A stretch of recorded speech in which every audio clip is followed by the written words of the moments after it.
টাঙ্গাইলের গোপালপুরে তৃতীয় শ্রেণীর প্রতিবন্ধী ছাত্রীর ধর্ষণের বিচার হিসেবে 40,000 টাকা নির্ধারণ করে রায় দিয়েছেন সমাজপতিরা। গত 24 সেপ্টেম্বর স্থানীয় হারুন নামে এক ব্যক্তির বিরুদ্ধে এই প্রতিবন্ধী ছাত্রীকে ধর্ষণের অভিযোগ ওঠে। প্রভাবশালীদের চাপের মুখে আইনের আশ্রয় নিতে পারেনি অসহায় পরিবারটি।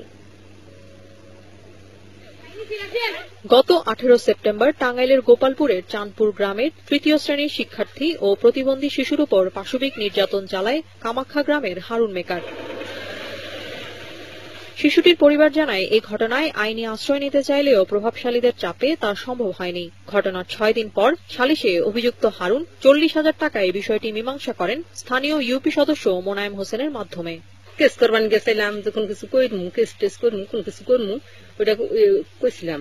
10 জনের কাছে জানাইলাম, তার 10 জনের কাছে ঠিক আছে আমরা মিট করে দিই। নানাটা কইয়া তার 40,000 জরিমানা কইরা এটা মেনে যাও তুমি। ইউপি সদস্য এই জিনিসটা আমাকে অবহিত করে এবং ইউপি সদস্যের নেতৃত্বে বিষয়টা পরে সামাজিকভাবে বসে সেটা 40,000 টাকা জরিমানা করে বিষয়টা নিষ্পত্তি করে।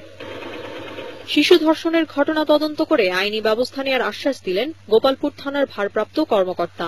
40,000 টাকার বিনিময়ে স্থানীয় মেম্বার মোনায়েম এবং কতিপয় প্রভাবশালী ব্যক্তিরা এটা ধামাচাপা দিয়েছে এবং মেয়ের পরিবারকে তারা কিছু টাকা দিয়ে তাদেরকে জোরপূর্বক এই ঘটনা যাতে প্রকাশ না পায় ভয়ভীতির মাধ্যমে তাদেরকে থানা পুলিশের আশ্রয় নিতে নিবৃত্ত করে।